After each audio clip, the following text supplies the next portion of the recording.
Pan chi'n cyrraedd Mharc Y Scarlets, un o'r pethau cyntaf newch chi weld ydy cerflun yr arwr rei gryfel. Ac o fama ymlaen, siŵr o fod mewn unrhyw stadiwm, ydych chi'n rithro'r siop i brynu crys newydd, nôl bach o fwyd, nôl peint. Os ydych chi'n hwyr, ydych chi'n rithro eich set chi i weld y gic gyntaf. Un peth chi ddim yn cael wneud, ydy gweld bod mae'r criw teledu wneud. Ac yn y stadiwm yma, mae hynny ffordd hyn. Efo dros hanner cant o weithwyr yn gyfrifol am gynhyrchiad gêm rygbi Sunset yn fain i BT Sport.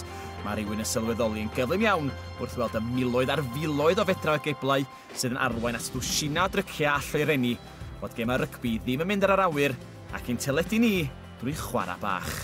Griff Davies, beth yw'r rôl di yn yr cynhyrchiant anferthol yma? Wel, sa'n siŵr pa mor anferthol yw e, ond fi yw cynhyrchydd y rhaglen. Felly yn fras, ar ddydd Llun byddai'n edrych ar yn rotau, a byddwn ni'n dechrau gweithio ar y rhaglen bore dydd Llun, pnawn dydd Mawrth, a trwy gyda'r wythnos ni'n gweithio yn siarad ar talent sy'n ni mae Heno, so mae Sarah Elgan yn cyflwyno, a Sam Warburton, da ni fel gwestai, gyda Sean Hawley a David Flatman, so really fi'n ffôn nhw'n lan yr wythnos, gofyn am eu sylwadau nhw, eu meddyliau nhw, a trial rhoi rhyw fath o siap ar eu meddyliau nhw, really. Dyma'r galeri, y cyfarwyddwr sy'n eisiau fan hyn, mae dyn ni dros 19 o camerau yma Heno. Rhan fwyaf mas ar y ca, ond cwpl yn yr ysefelliodd newid. A llond lle o bobl technegol sy'n neud i popeth ddigwydd, really. Tom, gyda ti swydd bwysig iawn i bob atas i sgrechian ar y sgrin i weld yr ail chwarae, y replay na. Chdi sy'n gyfrifol i ffeindio'r clip cywir y llys sy'n mynd yn gweithio. Wel, mae da ni camerau o gwmpas y stadiwm ac dwi'n trafod ar guys sydd yn gweithio ar VT a dweud, OK, dyn ni angen weld hwn, pwy sydd gyda'r ongl gorau, a wedyn dyn ni'n edrych chwarae fe'n digon arall fel mae pawb yn gallu gweld beth sydd wedi digwydd, a gobeithio, dyn ni'n dangos y peth gywir. Fel arfer, bydde fi neu'r cyfarwyddwr yn trafod gyda'n gilydd beth di'r pethau bennaf i ni edrych hanner amser neu ar diwedd y gêm, ond ambell waith dyn ni'n cael bach o ffrai ar beth sydd fwyaf pwysig, ond fel arfer y cynhyrchyd bydd yn cael yr air olaf. Mae yna pundit arbennig iawn yma Heno yma, Sam Warburton. Sam, how does it actually feel to be on the other side of the cameras, if it were kind of being a pundit? Yeah, it's just, you'd obviously rather be playing, of course, but you playing number 7, you get used to it. You get used to a little bit of time on the sideline, but you try and make a negative into a positive. So yeah, I obviously, still enjoy being involved in rugby. So it's raining tonight. I'm normally in a pair of shorts and stuff, so to be wrapped up under an umbrella is a piece of cake. Tough to pass comments on some of your mates?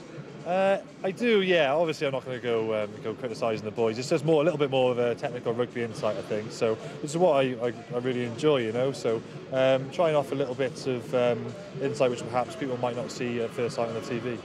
Mae pawb yn gyfarwydd ac brenhines y byd y rygbi, Sarah Elgan. Mae wedi hen arfer teithio hyd a lled Ewrop yn cyflwyno gema, ac mi oedd hon yn Llanelli yn siŵr o deimlo fel gem cartra iddi. Mae yma fe'n lyflu, 40 munud o Gaerdydd, a lawr fan hyn, gallu cael lain bach bore yma, fe'n plant i'r ysgol, na, fe'n lyflu.